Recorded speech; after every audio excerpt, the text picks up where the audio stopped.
काफी प्रदेश जो हैं ये इस समय पीक के आगे नीचे आना प्रारंभ कर चुके हैं, जैसे महाराष्ट्र है। उत्तर प्रदेश का आपने नाम लिया, उत्तर प्रदेश भी हमारे अनुमान से पीक पे पहुंच के अब नीचे आना प्रारंभ कर चुका है। छत्तीसगढ़ के साथ भी यही बात है। बिहार इस समय अपनी पीक के आसपास है, तो हमारा अंदाज है कि कुछ दिनों में ही अगले वो नीचे आना प्रारंभ कर देगा। गुजरात इस समय अपनी पीक पर ही है, कुछ दिनों में वो भी नीचे शुरू आने आएगा। यही मध्य प्रदेश बल्कि पीक को पार कर चुका है और वो अब हल्का सा नीचे आने की दिशा में दिख रहा है। दिल्ली इस समय लगभग अपने पीक पे है, तो दिल्ली से भी आशा करते हैं कि कुछ दिनों में वो कम होने शुरू होंगे। कोरोना की दूसरी लहर का पीक आने के बारे में ये कहना है मनिंद्र अग्रवाल का, जो आईआईटी कानपुर में प्रोफेसर हैं। नमस्कार, आप सुन रहे हैं दिन भर की बात डेली न्यूज कास्ट। पूरी चर्चा सुनते हैं कुछ देर में, उससे पहले एक नजर इस वक्त की बड़ी खबरों पर। कर्नाटक के जिला अस्पताल में ऑक्सीजन खत्म होने के बाद हुई 24 कोरोना मरीजों की मौत। अस्पताल की रिपोर्ट के मुताबिक इनमें से 12 की ऑक्सीजन और 12 की अन्य कारणों से गई जान। येदियुरप्पा सरकार ने मामले की जांच के दिए आदेश। देश में कोरोना वैक्सीनेशन की कमी के बीच सीरम इंस्टीट्यूट के सीईओ अडार पूनावाला का चिंता बढ़ाने वाला बयान। बोले, जुलाई तक टीके की कमी से जूझ सकता है भारत। दूसरी तरफ वैश्विक फार्मा कंपनी फाइजर $7 करोड़ की कोरोना की दवाएं भारत को करेगी दान।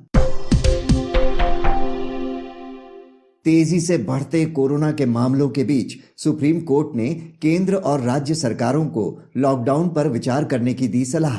कहा, सामूहिक समारोहों और सुपर स्प्रेडर कार्यक्रमों पर भी लगाई जाए रोक। देश में पिछले 24 घंटों में सामने आए कोरोना के 3,68,147 नए मामले, 3,417 की हुई मौत।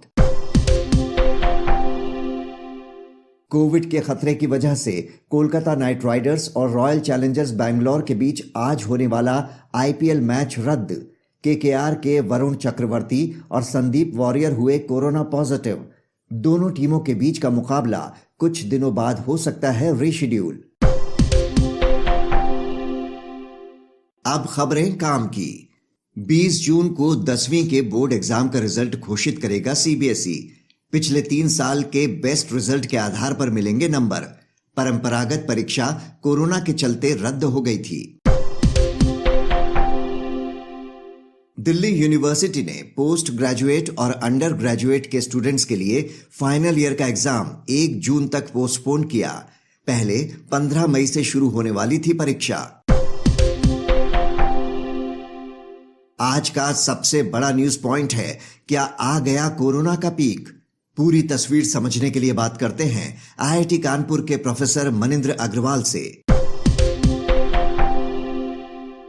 कोरोना के मामलों के सटीक आकलन के लिए गठित आईआईटी के वैज्ञानिकों की टीम ने पहले कोरोना का पीक अप्रैल के तीसरे सप्ताह में बताया था।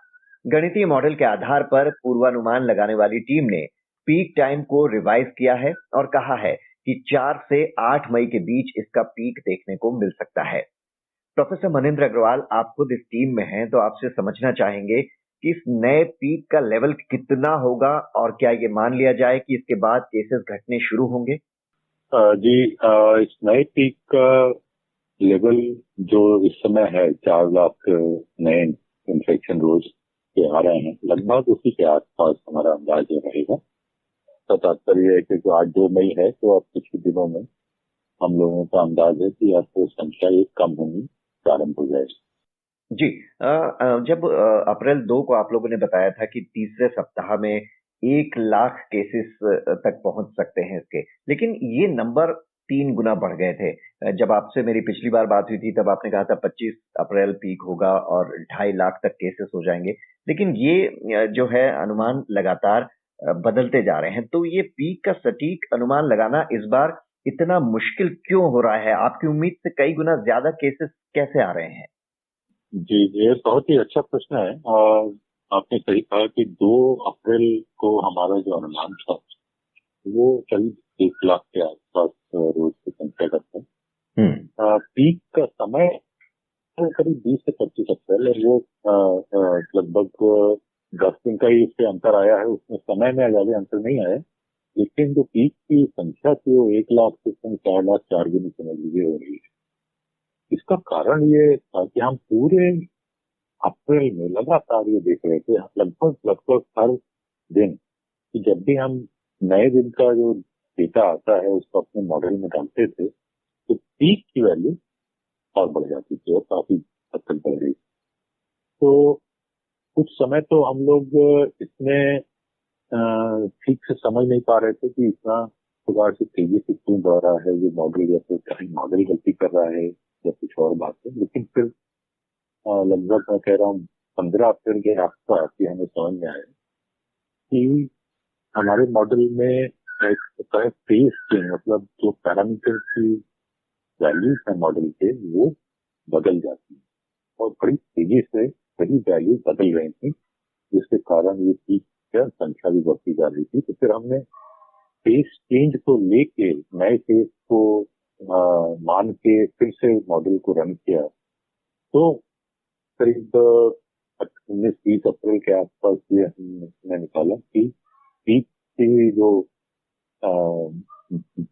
दिनांक है वो इस समय 4 से 8 मई के भी आसपास कहीं आएगा, और पीक वैल्यू 3.5 लाख के आसपास निकाली, जो कुछ और 1-2 दिन का डेटा और करेक्ट होते हुए वो 4 लाख तक, 3.5 से 4.5 लाख के बीच में हमने उस समय निकाली थी। जो कि उस समय से फिर हम लोग लगातार यही देख रहे हैं कि पैरामीटर की वैल्यूज तो बदल नहीं रही है, थोड़ा बहुत ऊपर नीचे तो होता ही रहता है, लेकिन जो हमने उस समय निकाला था वहीं पे इस समय प्लॉट जो है उसी हिसाब से।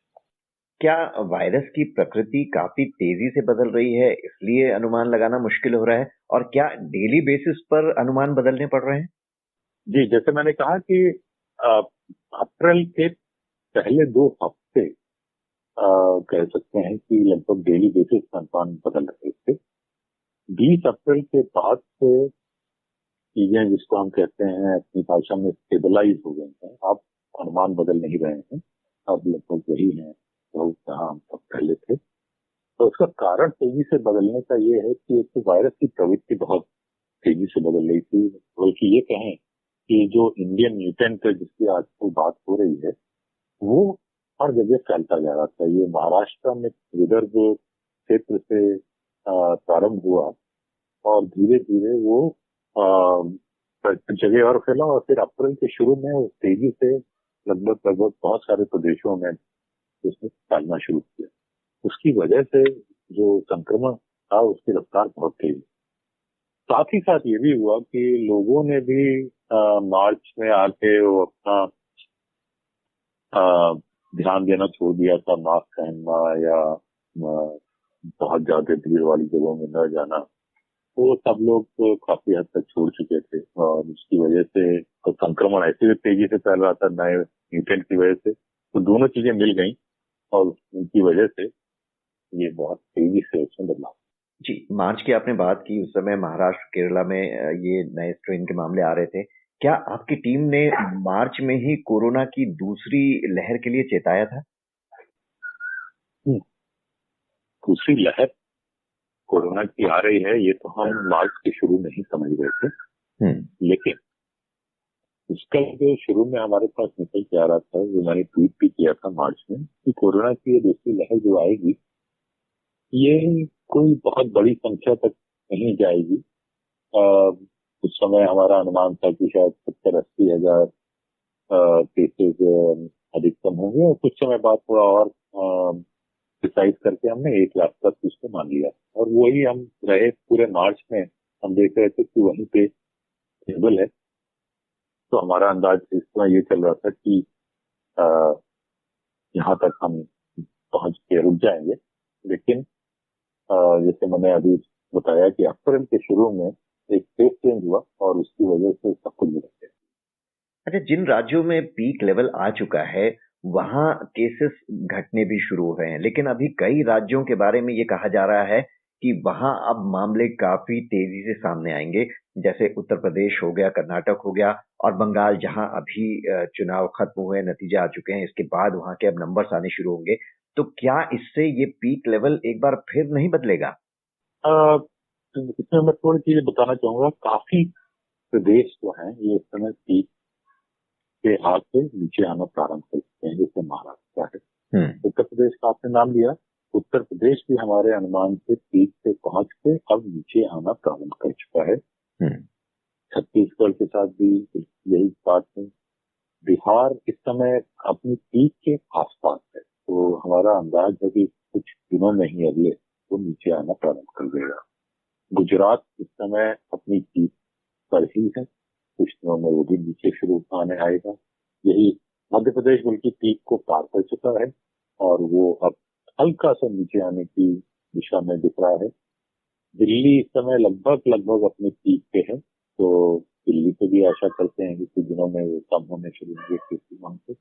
राजस्थान पीक के काफी पास पहुंच चुका है, कुछ दिनों बाद वो भी नीचे आता हुआ दिखेगा। वेस्ट बंगाल, पश्चिम बंगाल की आपने बात करी, तो हमारे मॉडल के अनुसार पश्चिम बंगाल भी अपनी अधिकतम सीमा से बहुत दूर नहीं है। पीक पे पहुंचने के उसके अगले कुछ दिनों में हमें दिख रहे हैं आसार, तो शायद बहुत दिनों तक पश्चिम बंगाल में संख्या नहीं बढ़ेगी। जहां संख्या बढ़ेगी वो है राज्य कर्नाटक, जो कि अभी कर्नाटक में हमें दिख रहा है कि कम से कम 10 दिन तो और लगेंगे ही। तमिलनाडु, यहाँ भी वही हमारा अंदाज है, 10 से 12-14 दिन लगेंगे अभी लगातार बढ़ते हुए, उसके बाद नीचे आएगा। आंध्र प्रदेश, वहां भी अभी ऐसे ही दिखता है कि हफ्ते से 10 दिन लगेंगे संख्या को नीचे आने में। केरल में इस समय शायद 5-6 दिन लगेंगे, फिर वो पीक पे हमारे आएगा। तो और तेलंगाना जो है वो भी एक बड़ा प्रदेश है, वहां भी अभी करीब 1 सप्ताह हमारा अंदाज लगेगा। तो ये हमारे अंदाज हैं बड़े अधिकतर प्रदेशों के, जिससे ये दिखता है कि काफी सारे बड़े देश या तो पीक के नीचे आना प्रारंभ कर चुके हैं या करने वाले। कुछ प्रदेश ऐसे हैं जो कि अभी भी कर रहे हैं। तो जब ये प्रदेश जो पीक पे हैं और वो नीचे आना प्रारंभ कर देंगे, जो कि हमारा अंदाज है अगले कुछ दिनों में होगा, तब हम भारत की संख्या में भी गिरावट देखना पाएंगे। जी, ये एक बहुत राहत की बात आपने बताई है कि काफी राज्य जो है पीक लेवल पर पहुंच के अब नीचे आने शुरू हुए हैं वहां केसेस, और अगले हफ्ते से ये हम और राहत की खबर सुन सकते हैं। प्रोफेसर मनिंद्र अग्रवाल, हमसे बात करने के लिए आपका शुक्रिया। इस चर्चा के बाद जानिए शेयर बाजार का हाल। भारतीय शेयर बाजार में जारी गिरावट का सिलसिला। 48,460 के लगभग ट्रेड कर रहा सेंसेक्स, 14,500 के करीब निफ्टी। अब एक नजर इतिहास में आज के दिन पर। 1764 में अंग्रेजों ने बंगाल के नवाब मीर कासिम को हराया। 1913 में पहली भारतीय फीचर फिल्म राजा हरिश्चंद्र रिलीज हुई। 1981 में मशहूर अभिनेत्री नरगिस का निधन। बात करते हैं मौसम की। उत्तर भारत के कई राज्यों में तेज हवाओं के साथ हुई हल्की बारिश, लोगों को उमस से मिली राहत। यूपी में अगले 3 दिनों के दौरान आंधी और बारिश का अलर्ट। अब बारी सुविचार की। यूनानी दार्शनिक प्लेटो ने कहा था, जो अच्छा सेवक नहीं है वो अच्छा मालिक भी नहीं बन सकता। तो ये था आज का डेली न्यूज कास्ट, जिसे आप सुन रहे थे अपने साथी अक्षय शुक्ला के साथ। बने रहिए नवभारत गोल्ड पर। धन्यवाद।